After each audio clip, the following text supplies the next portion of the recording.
So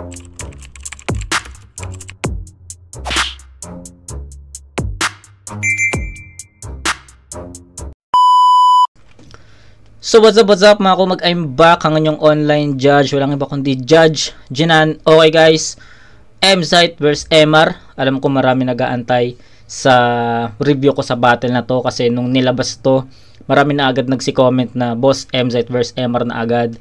Pero that time kasi is may sinusunod tayong mga reviews nun, especially yung mga request videos nung May, no? May or basta, nung May, alam nyo naman na inubos ko yung remaining days ng May na puro request videos. And nung time na yun is kaka-upload lang neto. Marami nag-comment na boss, M-Site MR na agad. Pero, yun. Nag-stick tayo sa plano natin. At para sa akin, naging okay naman yung naging plan natin for the month of June. Nakita nyo naman siguro yung mga review ko netong June. At ayun, after neto, ito na yung huling battle sa second site 12 na ma-review natin kasi yung first 6 battles is nasa Isabuhay tournament first round, which is na review na natin, at yung Jonas Plasma, tapos ito yung M-Site versus MR. So yun, huwag natin patagalin, umpisahan na natin to.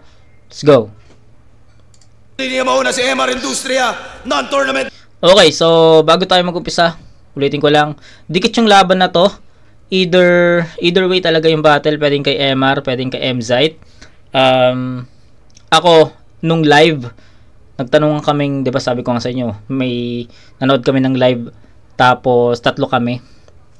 After ng battle, nagtanungan kami kung sino yung boto nila doon, and ako binoto ko si M-Site. Yung dalawang kasama ko, yung friend ko tsaka yung girlfriend ko, binoto si MR nung time na yun. So tingnan natin kung maiiba yung magiging take ko sa battle, pero sobrang ganda nung palitan nila. Dikit talaga, either way talaga. So let's go. Battle to, tigil 2 minuto dapat, 5 ang hurado natin. Pakinggan natin unang banat, second site 12. Let's go. MR.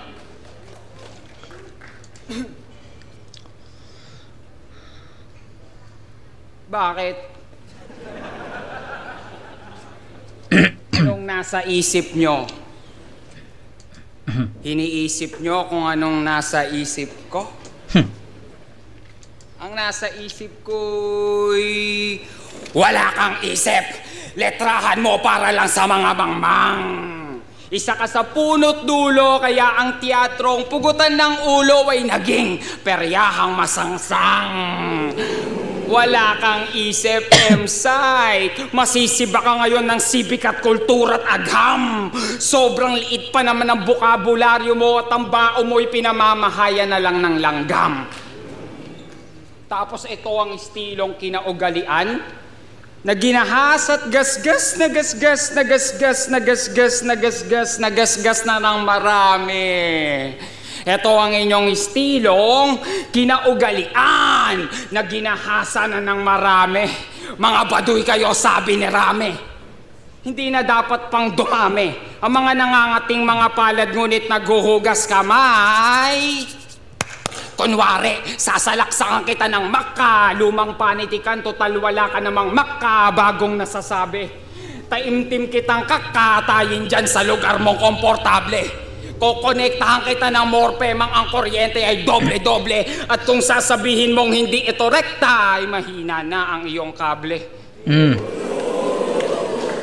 Flip top game. Game.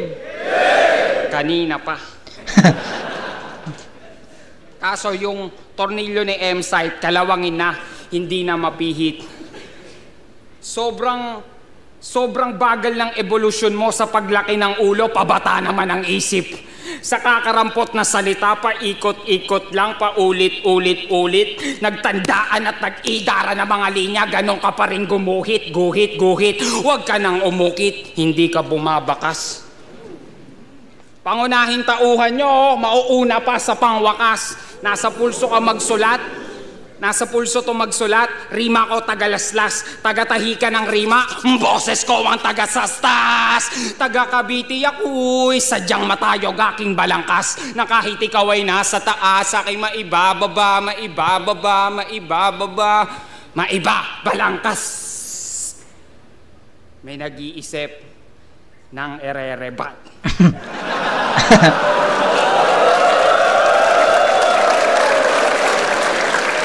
Ipapaalala ko lang ha, ako ang salamin. Refleksyon ako ng iyong bawat isusumbat. Titulo, shing! Kayamanan, shing! Kasikatan, shing! Karangalan, ikaw po yan lahat. Pero aklat ko ang binabasa ng kaapu-apuha mo sa hinaharap. Salita ko ang sandata nila sa mga tao mapanakit at tulad mong mapagpanggap. Nais mo silang tulungan, tumigil ka na mag-rap kasi ang sarap neto rat-ratin. Kasi dama ko masasama mong balak. Katawan mo'y pagpuputol-putulin at pipigain hanggang sa huling latak at ibuboro ng ibuboro ng ibuboro hanggang maging ganap na to na alak. Ano pang ginagawa mo dyan, Enigma? Po, pwede mo na tong itulak.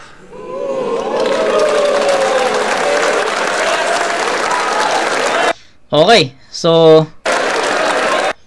yun yung round 1 ni MR. Sa mga nakapanood ng laban ni MR tsaka kay Zendlook, grabe yung laban na yun, no? Pero yung laban ni Class G tsaka ni MR, hindi ko pa yung napapanood. Hindi ko alam kung ba't hindi ko pa napapanood yun. Mas nauna ko pa napanood yung Ruffian Beatroom. Pero yun, going back, MR versus Zendlook. Para sa akin ayun talaga yung naging dahilan kung bakit naging kaabang-abang yung laban ni Emzite kay MR. Ito rin yun din siguro yung sa palagi ko na naging dahilan kung bakit sila yung main event dito. 'Di ba? Kasi ang ganda ng pinakita ni MR laban kay Zendlook nung Ahon 14. Grabe 'yon. Alam mo yung may mga binitawan din na linya si MR doon na parang katulad dito na bisa mga binitawan ni MR dito. Hindi ko lang maalala kung ano yung binitawan ni MR doon sa laban nila ni Zendlook, pero parang may same na punto kasi merong binitawan si MR dito na na kayamanan, titulo, ikaw lahat 'yon, pero aklat ko yung binabasa ng kaapu-apuhan mo, something ganyan. So, may pagka-selfie bar siya. Meron din ganong linya si MR sa kabila. Pero iba yung punto. Alalaanin ko lang. Wait lang. Ano nga ba yun? Parang ang sinasabi, yung punto ni MR dun sa laban nila ni Zendlook, yung sa akin, yung papunta ka pa lang tapos sa akin galing yung estilo mo, yung parang ganun. Hindi ko na maalala kung ano yung linya na yun, pero parang ganun din, 'di ba? So yung punto na inaangat ni MR yung sarili niya sa mga kalaban niya, so sobrang epektibo nun kasi although selfie bar siya, pero ang lakas nung pagkakagamit, 'di ba? Solid. May mga selfie bars kasi na mauumay ka kung paano nila gamitin 'yon na. Pero yung kay MR kasi kung paano niya kinonstruct, kung paano niya tinahi dun sa pinakalinya. Ang galing 'di ba? So ayun. Round 1 ni MR, grabe yung, although hindi siya umaatake dito sa mga punchlines or haymakers, para sa akin yung mga punto na gusto niyang iparating or gusto niyang iparinig sa atin na itatawid niya lang maayos. Pinaka nagustuhan kong linya ni MR dito yung yung pinuri niya si Emzite, yung sayo yung titulo, kayamanan sayo, pero aklat ko yung binabasa ng kapu-apuhan mo. Para sa akin ang lakas nun, malupit na linya yun, and tignan natin. May pagka may pagka lyrical din talaga kasi si MR. So tingnan natin kung paano ibabalik ni Emzite yon at timbangin natin kung sino yung lumamang sa round 1 na to. Pero para sa akin, mabigat yung round 1 ni MR. Kailangan lang tapatan ni Emzite yon, and syempre kung gusto niya manalo sa round 1, kailangan niya makuha yon.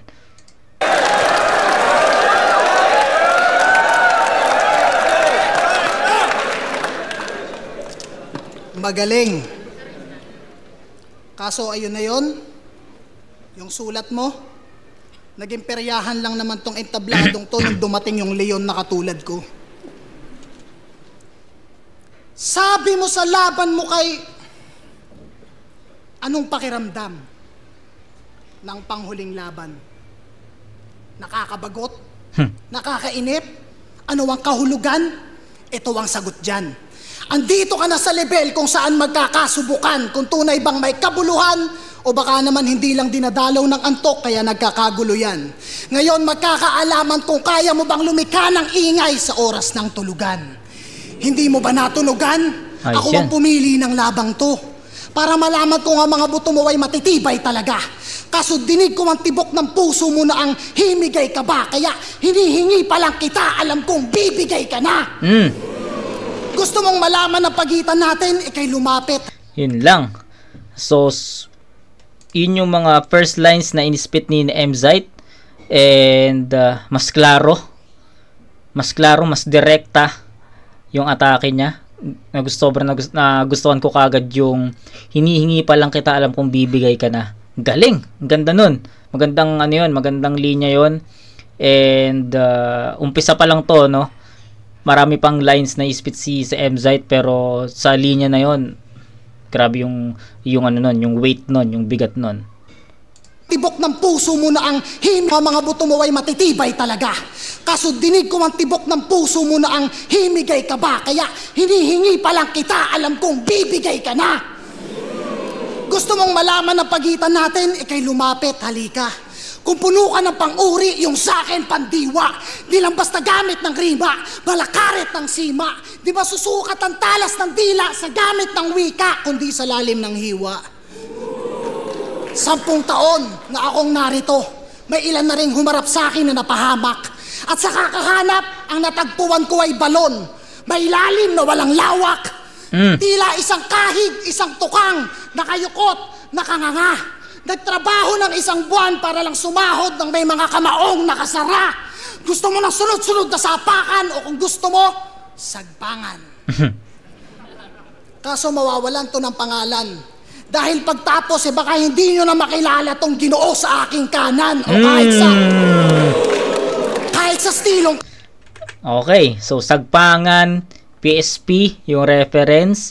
Tapos yung di nyo na makilala yung Ginoo sa aking kanan. So for sure naman aware kayo sa kung paano pinapakilala or paano ini-introduce ni Phoebus yung mga MC sa liga niya, na parang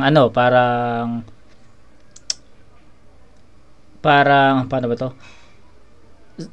Binibigyan ni Phoebus na sila yung mag-introduce sa sarili nila. Ganon, 'di ba?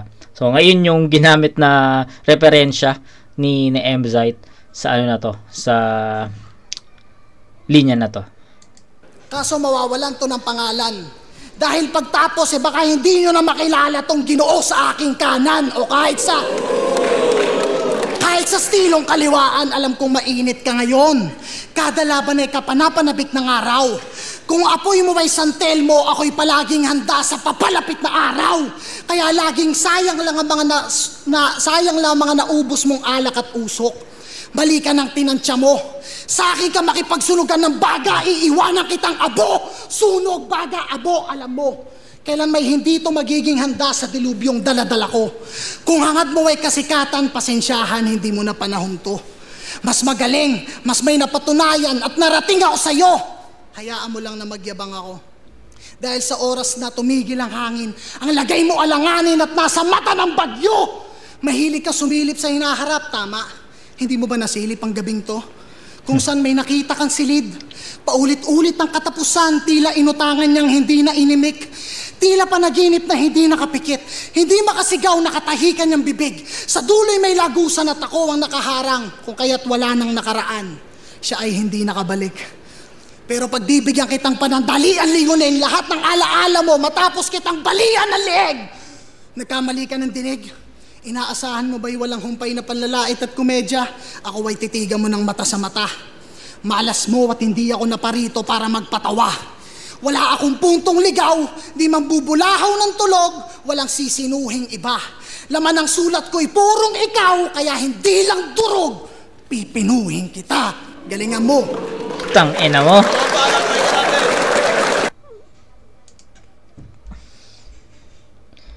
Round 1 M-Site. So, sa maraming dahilan. Okay? Sige, explain natin. Kasi, unang-una, hindi to yung style ni M-Site. No? Napanood na natin sa M-Site ng ilang beses. Na-review na natin sa M-Site ng ilang beses. Pero pumasok sa M-Site kung ano yung... Pumasok sa M-Site sa mundo ni MR, yung pagiging lyrical ni MR, yung di ko alam kung yung estilo ba ni Zenlook tsaka ni MR is parehas na left field, 'di ba? So I don't know if left field yung yung ganito. Di ko alam kung left field ba yung tawag sa style ni MR, pero the fact na pumasok si M-Site sa estilo ni MR, hindi siya naging style clash, at para sa akin mas madali siyang reviewin kasi nandun sila sa parehong platform.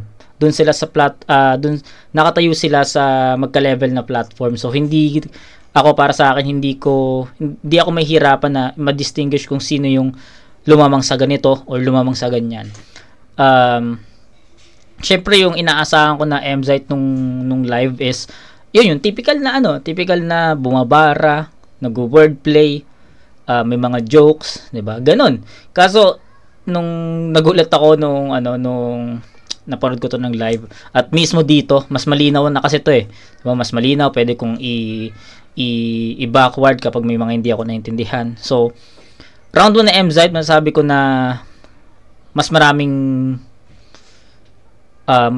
yung ender, nagustuhan ko yung ender na galingan mo, no? Parang sabi niya nun. Ulitin natin, Laman ng sulat ko'y purong ikaw, kaya hindi lang durog, pipinuhin kita. Galingan mo. Alam mo yung yung conviction niya doon, no? Hindi lang durog, pipinuhin kita. Galingan mo. Para sa akin, sa ender, I'll go for M-Site doon. Yung rebat, hindi ko na masyadong i-score yung rebat. Nagulat lang ako napanood ko to ng live, pero iba pa rin talaga kapag napakinggan mo siya ng replay. Mas ramdam mo para sa akin kasi kapag live andun nga yung mga instances na may mga hindi ka makapag-focus kasi may mga nag-uusap sa likod mo, lalo na to main event na to, andito na yung pagod, yung antok, 'di ba? Pero ito, fresh. Okay? So, balik tayo round 1. Yung ender, syempre M-Site ako doon sa ender. Tapos sabi ko nga sa inyo, hindi to yung inaasahan ko na M-Site nung laban na to, kasi syempre yung typical na M-Site yung inaantay ko or inaabangan ko. Nagulat ako na pumasok si M-Site sa kung saan malakas si MR at dun sila naglaban. Alam naman natin na yung pagiging lyrical ni MR, yun yung pinaka-strength niya, yung pagiging left field, kung left field man yung tawag sa estilo ni MR. Pero kung hindi, kung ano man yung tawag sa estilo ni MR, pumasok sa M-Site doon At yun nga, sabi ko nga sa inyo, hindi siya naging style clash kasi nakatayo sila sa isang platform, nakatayo sila sa magka-level na platform, at mas madali para sa akin na ma-distinguish kung sino yung lumamang sa battle na to. And I'll go for M-Site. Sa dikit na score lang naman to, bibigyan ko to ng 9-8. Maganda yung construction ni MR, maganda yung mga punto niya. Sabi ko nga sa inyo kanina, umaatake si MR through points at hindi sa punchlines, haymakers, hindi sa ganun. Sa pinakapunto niya, sa pinakamensahe ng mga linya niya, doon talaga umaatake si MR. Doon siya malakas Si M-Site, although nag-rebat siya, pasok yun, pero di ko na masyadong iskoran yun kasi para sa akin, mas naging quotable yung mga linya niya na, alam mo yun, na mas direkta kay MR. Plus, yung ender ni M-Site na nagustuhan ko talaga ng sobra, na hindi lang kita dudurugin, pipinuhin pa kita, tas galingan mo. Yung yung conviction eh, 'di ba? Parang ang hirap i-explain nito, pero yung first 2 lines or first 4 lines ni MZ, 'di ba, pinost ko 'yon. Nakalimutan ko lang kung ano yung sinabi ni MZ doon, pero para sa akin doon pa lang na nakakuha na agad ni MZ yung pinaka momentum niya sa battle na to. At nagtuloy-tuloy 'yun hanggang sa gitna, gitna hanggang sa dulo, no. Mas na-execute ni MZ ng mas maayos to compare sa round 1 ni MR. And yun, bibigay ko yung boto kay MZ sa dikit, na actually nag-iisip ako kung ite-10 ko ba si MZ doon, pero dikit eh, sobrang dikit ng battle. Lumamang lang siguro si MZ sa mga konti or ilang mga punto lang. So I think mga 2 or 3 na mga punto, kasi magkaiba sila ng kung paano umatake si MZ kay MR. Si MZ kasi yung bigat eh, mas mabigat yung mga sinasabi niya, mga angulo kay MR, at dun para sa akin mas mas epektibo yun, yung bigat, yung tas kung paano pa niya dinideliver, 'di ba? Yun, nagko-complement yun, kaya super saiyan talaga, ang lakas eh, 'di ba? So ayun, MZ 98. Sorry kung magulo man yung pagkaka-explain ko, pero sana naintindihan niyo yung pinakapunto ko. Sa mga hip-hop fans, flip-top fans, alam ko maintindihan niyo yung mga sinasabi ko. So, MZ 98.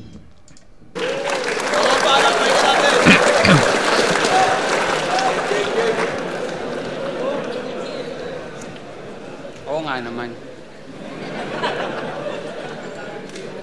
Pero, base sa mga narinig nyo at narinig ko sa'yo, senyales siya ng malalim na depresyon.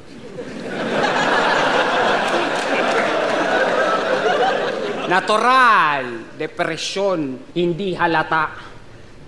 Na ganito ang itsura ng makatang malungkot sa harap ng kanya mga pinapasaya. Namamanhid na panloob na sa palabas na ito niya lang na ipadarama. At ang tanging lunas kong dala ay ang patayin ka kasi wala kang halaga. Tarantadong manipuladong akala mo ikaw ang nang mamanipula. Puna ka ng puna ng mga ayaw mong maging, di mo napupuna na naging, ganon ka na. Ganon na rin ang iyong destinasyon na gawa mo pang ikumpara. Ang ginugol mong mahabang panahon, pero hindi ka naman na iba sa iba. Habang sulat ko inaaral, literatura pampanitikan. Sulat mo tinatapal sa sikmura ng kabag ng mamamayan. Magsukatan na ng kalakal, hindi neto makukwenta aking kalakalan. Magmumuka ka lang veteranong kulang-kulang at yon ang iyong kakulangan. Bunga ka lang ng sama ng loob na pinitas ni Eva at Adan. Ang kaso, bunga ka ng kamangmangan kaya hindi ka kinagatan. Itinapong kat na bulok, inugat tumayog, naging ganap na puno. Pinutol sinunog, inuling, naging lapis na mga estudyante ngayon matuto. At nang dinala namin sa pagamutan ay sinapian pala ng nuno. Alam nyo na yung kung sino, hindi ko na kailangan pang ituro.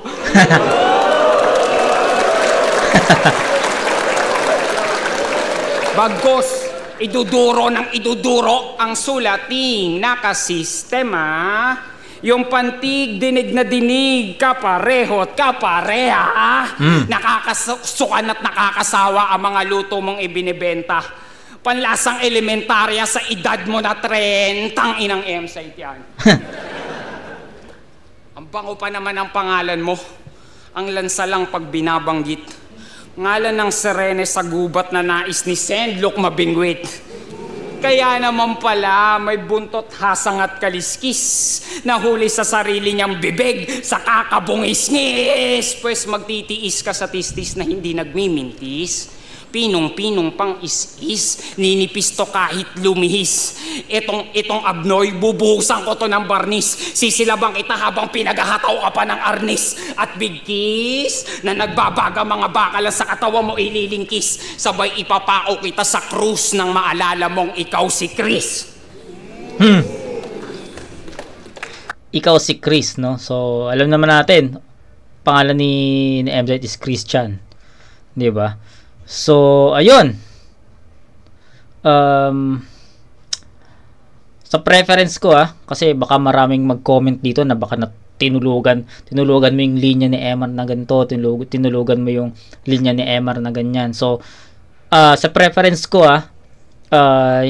yung 1 and 2 ni Emar is magkaparehas. Medyo nahabaan kasi ako sa mga sa mga setup ni Emar So I think ayun yung pinaka comment ko lang, kaya ako siguro binoto si Mzite dito nung live, no. Sabi ko binoto ko sa aming tatlo, ako lang yung bumoto, 'di ba? So sabi ko Mzite ako doon. Siguro ang pinaka naging preference ko kaya ako binoto si Mzite nung time na to is nahabaan ako sa mga setup, tapos natagalan ako sa mga suntok ni Emar. Tapos yung mga punto niya, sabi ko nga sa inyo, mas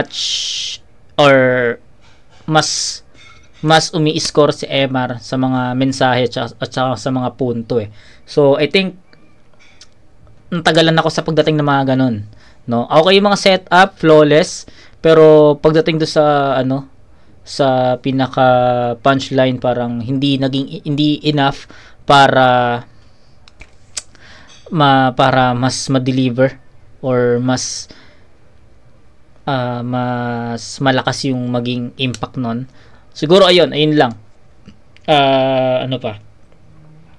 Hindi ko sa inyo ma-explain ng maayos yung mga lines ni Emar, kasi siguro kung gusto niyo ng mas maayos na review, siguro sa mga battle MC, yun yung mga panoorin niyo na review. Pero sa part ko, siguro yung yung mga naiintindihan ko lang, no, at kung paano ko lang na receive yung mga bar na yun. And para sa akin, natagalan ako sa mga punchlines or sa mga punto ni Emar dito.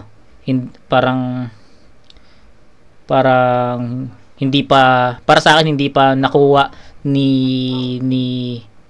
or di makuha ni Emar yung pinaka-momentum niya. Unlike dun sa laban niya kay Zenlook na ang lakas ni Emar doon, at na-review ko yon, sobra ang lakas talaga ni Emar doon. Dito kasi parang hindi enough yung mga baon niya kung laban kay Mzite. Ayun lang siguro. So sana naintindihan niyo yung mga sinasabi ko. Ayun lang. Ang pinaka main point ko lang dito is nahabaan ako sa setups ni Emar. Tapos yung pinaka punto is hindi worth it dun sa mga setup, no. Maganda yung setup, tapos biglang ganun lang yung pinaka punto. So I think hindi balanced, no. Yun lang. Sana naintindihan niyo yun. So Mzite.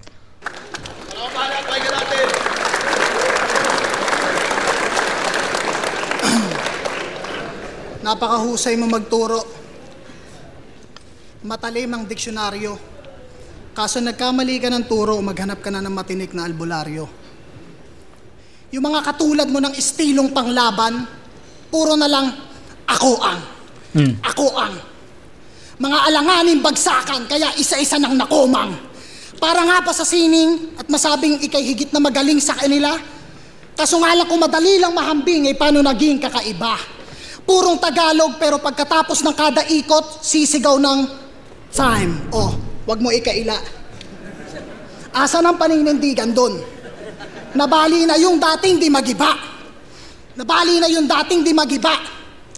Tangina, gagamit ng mga hindi niya alam na salita. Purong Tagalog na may konting Ingles, walang isang salita.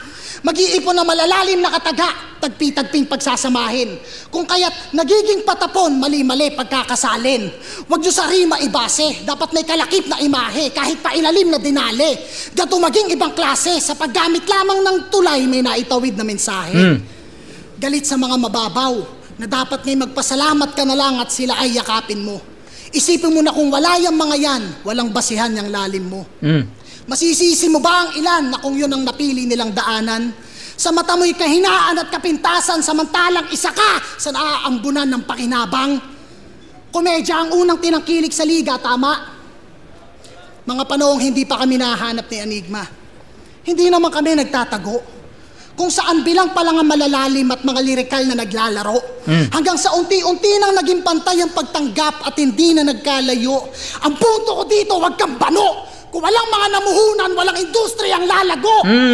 Matuto kang rumispeto ng pagkakaiba. Wala pa tayo sa sukdulan. Hindi pa yan ang ugat ng lahat. Ito ay piraso pa lamang ng bubog sa mga... Ito yung sinasabi ko sa inyo eh. Mas malinaw kasi yung... Ito para sa akin, sabi ko nga, sa preference ko, mas malinaw yung mga linya na dinideliver ni Emzite. Mas understandable siya compare sa mga lines or mga verses ni Emar. Kaya para sa akin, mas na-appreciate ko yung mga bara or mga linya ni Emzite dito compare kay Emar. Pero hindi ko naman sinasabi na mahina yung performance or yung sulat ni Emar doon. Masyado lang natatagalan ako sa dating ng pinakapunto. Kay Emzite kasi sa mga setups pa lang meron ka nang maintindihan eh. Tapos pagdating sa pinaka punchline or pinaka main punto is mas na suportahan niya pa yung mga setups na in-spit niya dun sa bago dumating yung pinaka fourth line. Kaya mas na titripan ko talaga yung hinanda ni Emzite sa battle na to. So yun. Industriyang lalago! Matuto kang rumispeto ng pagkakaiba. Wala pa tayo sa sukdulan. Hindi pa yan ang ugat ng lahat. Ito ay piraso pa lamang ng bubog sa mga umaastang mulat na mulat. O ano na, makalumang tao? Nagulat ka ba sa kaharap mong kawal? Na tila tukhang na sa panahon ng bato, biglang nilabasan ng bakal? Kaya bilisan ang hakbang ng matalisod. Magugulantang sa kada ikot. Nasa ulo mo ang tanda, kaya malabo yan na makalimot. Pag natapa, pagkatakba, halaluhod, tapat sa bilog. Sa iiwanan kong marka, walang paghilom. Sariling wika ba? Sige po kang bibig, bang-bang sa taga-ilog. Para saan nga ba ang lahat ng to? Para saan nga ba ang lahat ng to? Ano ang nais kong iparating? Nais kong matuto kang gumamit ng sandata na hindi nasasakripisyo ang galing. Woo! Kahit na alam ko ng lahat ng to ay baliwala, sapagkat ang tanging nais niyang gawin ay ang magpaputok sa ulo na walang gamit na baril. So shoutout sa ulan. Lakas ng ulan, no? Okay. So, kung naririnig nyo man yung ulan dito sa vid, pasensya na kayo.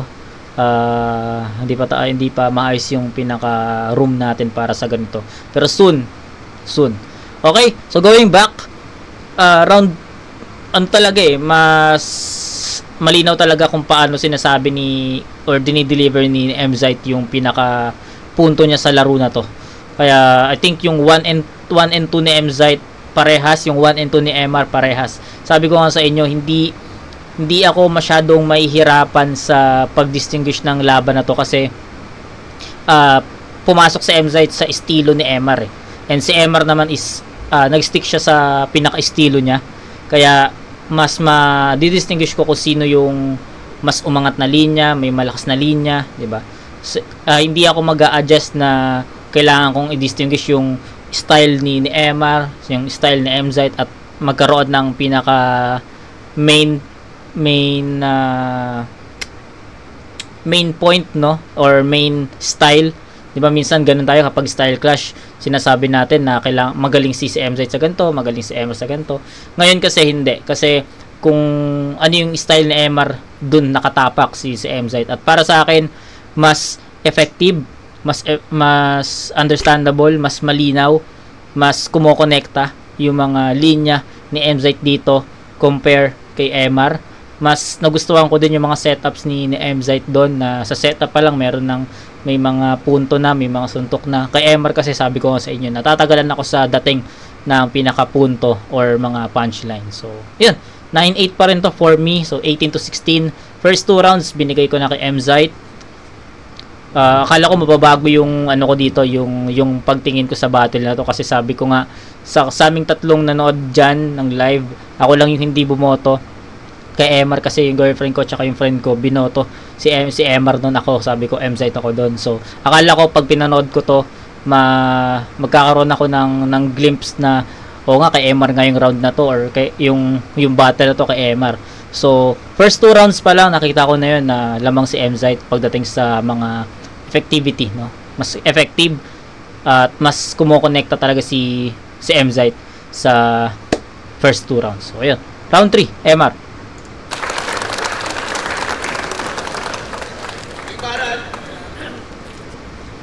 Yan. Galit na ito. Diyan ka magaling. Totoo naman, nakita nyo naman, di ba? Diyan ka lilibing. Diyan ka nagkaroon. Diyan ka rin aagnasin. Pero, bago ang lahat, bungo mo ay bibiyakin. Kukunin ko ang utak mo nang wala nang isipin. At ang iyong kaluluway, isisilang na ikaw pa rin muli itong magaganap. Muli ko na namang babanggitin. Tamang bara sa tamang oras sa tamang bara. Tamang tao sa tamang lugar, tamang punyal, tamang pagtarak. Ng industriya ang batayang panlipunan pang ng hamak. Sumisining aking letra'y nakabubuo ng imahe sa utak, kaya nga nakapagtataka. Bakit nais mo kong gapiin? Ako ang iyong wika na dala mo kahit saang kadalhin. Nais mo kong pigilang lumago, muling gamitin at tangkinin. Nais ko lang naman ay muli nyo kong mahalin. Pagkat ang alpabeto mo ay pangalan ko rin, nagkataon lang na isa ang iskwating. Ako pala si MR. Teknikal ang material, materyales para teknikal. Espiritual, mamersonal, natural sa aking personal. Eto, nanliliit lang tong mortal. Yung susi ko'y malasusi sa mortal na mga mortal at ng mga lokal. Kaya plasma, matagal na kitang napapanaginipan. Niyuyurakan kita habang pinapaliwanagan ng totoong kadiliman. Wala ka sa dilim, Plas.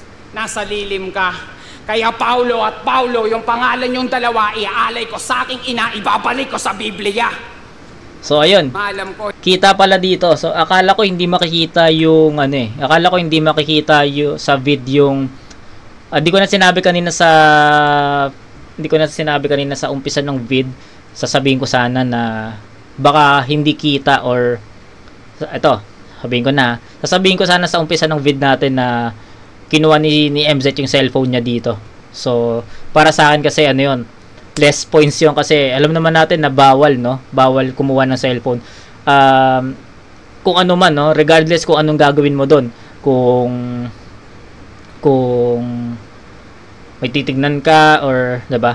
Alam naman natin yon na bawal. Sa mga amateur leagues nga, 'di ba, kapag may mga naglabas ng cellphone, automatic yon na magle-less points. So, ayun. Hindi ko na sinabi sa umpisa kasi akala ko hindi makikita or hindi ma-gips ng camera. Pero ito, kita naman na kinuha ni MZ yung cellphone niya. Hindi natin alam kung ano yung tinignan ni MZ diyan, pero yun, syempre magle-less tayo dito ng 1 puntos kay MZ sa round 3. Ang lang dito is hindi ko alam kung hindi nakita to ng mga judges. Pero tignan natin kung sa explanation ng judges is merong nakapaloob dito.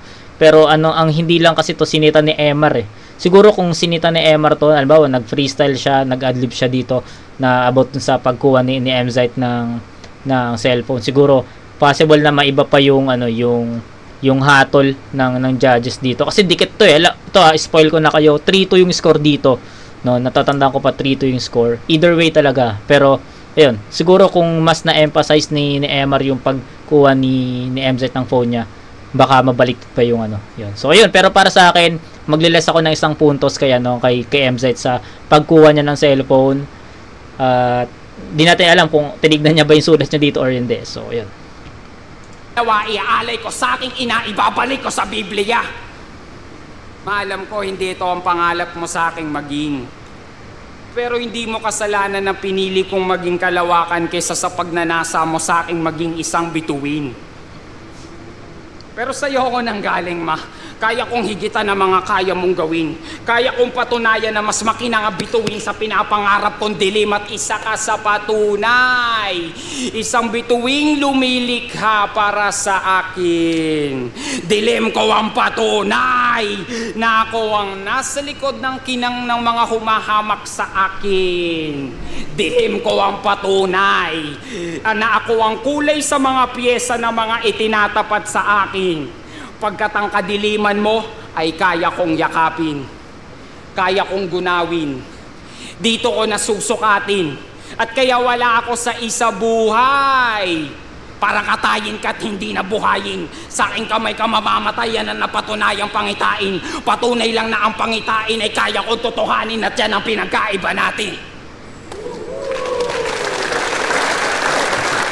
So ayun lang, no. Consistent naman si MR dito. Hindi naman bumaba yung pinaka level ng sulat niya. 1 2 3 para sa akin magkaka-level 'yon, hindi bumaba, hindi tumaas 'yon. Consistent 1 2 3. And sabi ko nga sa inyo, still ganun pa rin yung take ko doon sa mga bara ni MR na masyado kong natatagalan sa mga setups niya. And pagdating sa fourth line is hindi ganun ka lakas yung pinaka punchline or pinaka punto niya. Kaya yun, same. Sa preference ko lang naman yun, pakinggan natin yung judgment ng mga judges natin after ng round 3 ni MZite. Pero gaya nga nasabi ko sa inyo, magle-less tayo ng isang puntos kay MZite dahil dun sa pagkuha niya ng cellphone at may tinignan siya sa cellphone doon. Regardless, no? Kasi balay mo yung tinignan niya, sulat niya pala na ano, di ba? So, yun. Round 3, MZite.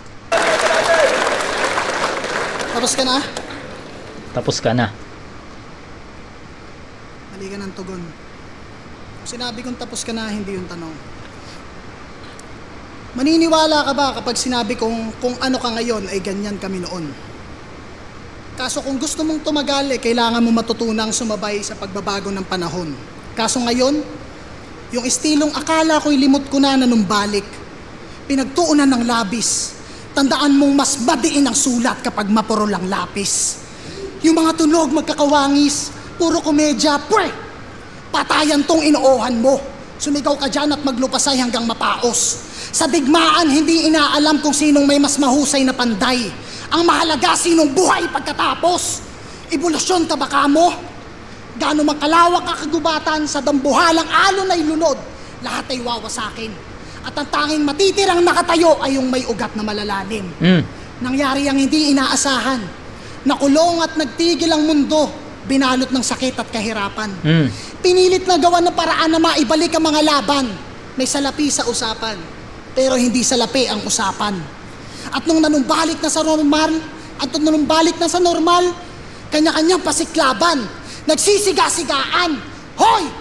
Lumabas ka lang nung may araw nang nasisilayan, pero nung panahon ng taglamig, kami nagsilaban.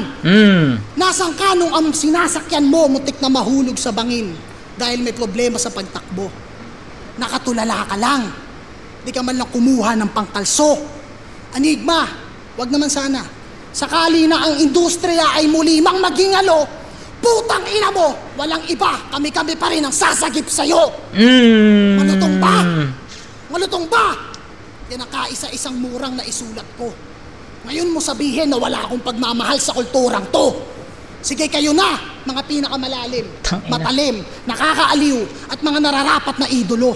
Di ko kailangan bigyan ng titulo pangalan ko. Yung pangalan ko nasa lahat ng titulo. Sapagkat kung ang tunay na buhay may basihan at sukatan ng husay, nagawa kong isa buhay. Isa ka lamang sa mga halimbawa. Isa ako sa patunay. At sa paglipas ng mga taon, ay may malaking pinagbago na. Nasa palaliman ka pa lang, gumagawa na ako ng bangkat, tumatawid kabilang ibayo pa. Pero hindi ibig sabihin yan na ikay mahina. Sadyang pag hinambing lang ay tihado ka. Nagpapatalas ka pa lang ng talim, hinahasa ko, ibang tao na. Sapagkat matatapos din ang panahon ng pangangaso. Apakaganda nun. No, kung dikit man yung rounds 1 and 2, masasabi ko na malayo yung agot ng round 3. Grabe yung linya na yun na kung sakali man yung industriya is magka-problema. Tapos yung minura niya si MR na kami ulit yung magsasalba para iangat ka. Tapos yung naghahasa ka ng talim, inaasa ko ibang tao na, which is yung Motus, no? At alam naman natin na yung Motus, mga battle MC sa Motus, karamihan na nasa flip top na. So congrats kay MZite, sobrang successful ng liga niya. And ayun, kitang-kita naman, no, yung mga diamante na nagsiangat. Papatalas ka pa lang ng talim, hinahasa ko ibang tao na. Sapagkat matatapos din ang panahon ng pangangaso, may hangganan din ang pag-apak sa ganto. Pero kung sakaling mawala man ako, ang iiwanan kong pamana ay mga palaso, ang desirasyon ay sa iyong tuhod, sa balikat, sa diyang katawan mo ang pagbubuntungan. At yung mga bakante naman, magmimistulang palatandaan ng mga hindi ko pa napupuntahan. Ikaw ba ay naguguluhan? Ako ang bugtong na hindi masagot. Bukod tanging nasa harapan mong hindi mo abot, mali ka nang nasilip. Dito ang hinaharap. Tanong ay bakit ganto? Napag-iiwanan ka na Emar, ang kalaban mo yung dating ako. At bago matapos to, at ang mga nakikinig mag-ingay, magaling ka naman, kaso nadala sa maling palagay. Mahusay bukod tangi sa mga naging kasabay, ang pagkakamali niya lang ay lumaban sa taong anumang sining ay kayang gawing pamatay. Ito mag-ingay para flip top, second sight, Tang, solid nun, tol. Strongest round ni MZite yung round 3. Kaya kong bigyan ng 10 points yung round 3. Kaso, sabi ko nga sa inyo, may ginawa kasi si MZite sa round 3 ni Emar. So, kinuha niya yung cellphone niya doon. So, regardless kung ano yung ginawa niya, magliless ako ng isang puntos doon. So, supposedly 10 to 8 ang magiging score. Pero magliless tayo ng isang puntos doon. Kaya it's 9-8 sa round 3. So, ayun. 999 and 888 para kay MR. 999 naman para kay MZ. So, 27 to 24. Dikit yung all 3 rounds. Dikit yung first 2 rounds. Pero yung round 3, para sa akin ay yung pinakamalakas na round ni MZite. Ang dami niya mga punto doon. Umuulan talaga ng doon. Umulan ng punto doon, no? Grabe yung naghahasa ka pa lang ng talim. Ako, hinahasa ko ibang tao na. Tapos yung nasan ka nung may problema yung industry, ay may problema yung yung pandemic yung tinutukoy niya. Kami yung nagsilaban. Lumabas ka lang nung okay na yung mundo. So, yun. Ang dami niyang punto dito sa round 3 and para sa akin, ayun yung pinakamalakas niya. Supposedly, 10-8 ang ibibigay ko na score talaga dapat. Kaso nga lang, kinuha ni MZ yung cellphone niya soon sa round 3 ni MR. Kaya, magbabawas tayo ng 10 puntos. So, 9-8. So, ayun. 27 to 23, malakas na yung ulan. Kaya, tapusin na natin yung vid. Pakinggan natin yung mga judges dito. Pero, all 3 rounds, MZ ako dito. MZ pa rin, no? Boto ko ng live MZite pa rin sa replay.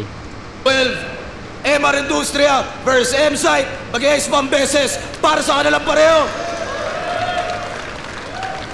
Panalo tayo lahat sa laban na yun. Pero ang boto ng hurado, 3-2. Mag-iay para kay MZite. Salamat, Side. Dugat Pinas, maraming salamat din ka, MZite. Maraming salamat, MR, sa solid na laban. Para sa battle rap. Sobrang hirap nun po. Rap yan. Binoto sa MZite. Dapat ang plano ko i-judge siya per round, like round 1, 2, 3. Kaso parang bago matapos yung laban, parang na-realize ko na hindi ganun yung style ni MZite talaga bilang MC. Pero sinabayan niya yung style ni MR. So, ayun. Isa sa mga sinasabi ko sa inyo kanina, umpisa pa lang, no? Hindi ito yung inaasahan ko na MZite, pero nag-adjust si MZite, pinasok niya yung mundo ni MR, kung saan malakas si MR, yung estilo na saan malakas si MR, pinasok niya yun. Risk yun eh. So, ayun. Parehas kami na nakita ni Rafian na hindi ito yung estilo ni MZite, pero ginawa niya, pumasok siya sa kung saan malakas si MZite at doon sila naglaban. Napatunayan niya na magaling siya sa paraan na yun. Kung si MR kaya gawin yung style ni MZite bilang MC, kaya ni MR yun. Parang doon ko na lang binasi kasi sobrang hirap nung ginawa ni MZite na lumabas siya sa comfort zone. Forte o sa yes. kasanayan niya. para sabayan si MR Industria. Kaya binoto ko M-Site. Shoutouts kay Ige, kay Bok, kay Sir Barret, kay Alphonse Teo. Yo, Marshall, isa na namang laban na pinasisiyan na pumayag ako mag-judge. Strongest na MR second round. Clear sa akin yun sa kanya. Third round, pinakamalakas na round side. Ang ano lang, ang toss-up na talaga. Medyo tight nga sa akin yung first round. Siguro kung ganun, parang in-overall ko, nahatak ni M-Zite yung buong performance sa pagdating ng round 3. Yes.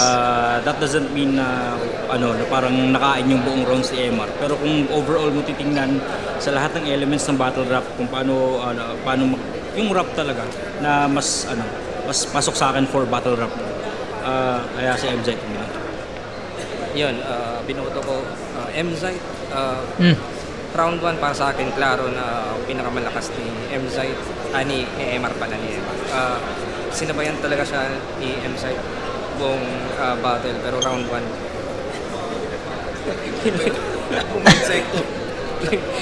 round M-Zite MR pala round 1 MR kasi mas maraming elemento yung pinagkutan niya. Ang sweet yung structure niya, mas refreshing sa kaiba. MR round 2 binigay ko din kay MR. May mga slip up si M-Zite pero nahirapan ako sa overall kasi sa round 3 nakulangan ako sa material naman ni MR. Tapos sobrang lakas naman nung kay M-Zite na nabawi niya to the point na kahit binigay ko ng dalawa kay MR, mas binigay ko pa rin kay M-Zite kasi pataas yung energy niya. Okay. Yun, so overall M-Zite pero dikit. Pwedeng MR sa video. Okay, so yung mga judges sobrang lito rin sila. Sobrang hirap din sila mag-explain sa pinaka-outcome ng battle na to. So meron akong kaparehas na sobrang lito, sobrang hirap i-explain ng mga rounds.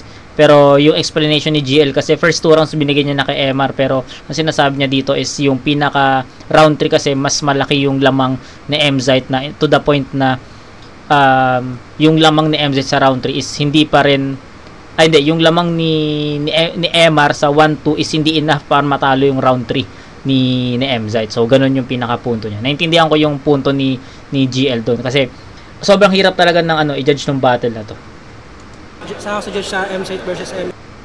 Yung yung doon pa lang sa punto ni Rafian na sinabi niya na hindi to yung style ni M-Zite pero nagawa ni M-Zite yung style ni MR at sinasabi niya na yung style kaya ni M-Zite kaya ba ni MR. So doon di ba?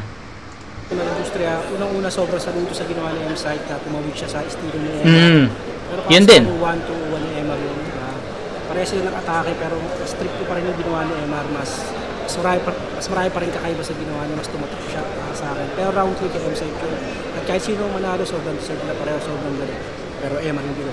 Yun, binoto ko si MR. Sobrang dikit lang halos, no? Round 1 kasi parang tabla. Pero doon na lumabas yung pagiging subjective. Pinili ko si MR. Then round 2, doon lumabas yung pinagkaiba nila. Mas nabi-visualize ko yung sinasabi ni MR kaysa kay M-Site. Although malakas yung sinasabi ni M-Site, pero ang lakas maglagay ng information ni MR sa isip ng mga nakikinig. Okay. Which is yun yung number 1 weapon na dapat meron ng MC. And then round 3, bumawi si M-Site ng sobrang grabe dahil laylay si MR doon. Pero kahit ipasok ko yung score ni M-Site doon sa round 3, binawasan ko kasi siya ng points dahil naglabas siya ng cellphone. Ayun. So, si Flick G ang nag-iisa nating kaparehas na nagbawas ng puntos dahil naglabas ng cellphone. Galing sa natin doon. So, kahit doon pa lang sa judging na lang ako nagbe-base talaga ng score sa as online judge, no, doon na lang pinapakinggan ko na sila. And ayun, may kaparehas tayo. Okay, props kay Flick G.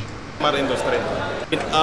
Ipasok ko yung score ni M-Site doon sa round 3. Binawasan ko kasi siya ng points dahil naglabas siya ng cellphone. So, MR Industry. Ayun, so props sa atin doon. Natuwa ako na si Flick G yung huling judge pero natuwa pa rin ako doon sa sa explanation niya, kasi syempre nagbawas tayo ng puntos sa ginawa ni Mzite at ayun din yung ginawa. Si Flick G lang yung nag-iisang bumoto ng ganun, no, na nag-less ng points kay Mzite dahil sa naglabas siya ng cellphone. So ayun guys, tapos na natin at congrats sa atin. Even sobrang nahihirapan ako sa judgment ng battle na to, still naitawid pa rin natin, no. And all 3 rounds ako lang ibumoto ng all 3 rounds kay Mzite. Ayun yung preference ko eh. Doon ko mas naiintindihan ko yung latag ni Mzite compare sa latag ni MR. Props kay Mzite na pumasok siya sa estilo ni MR.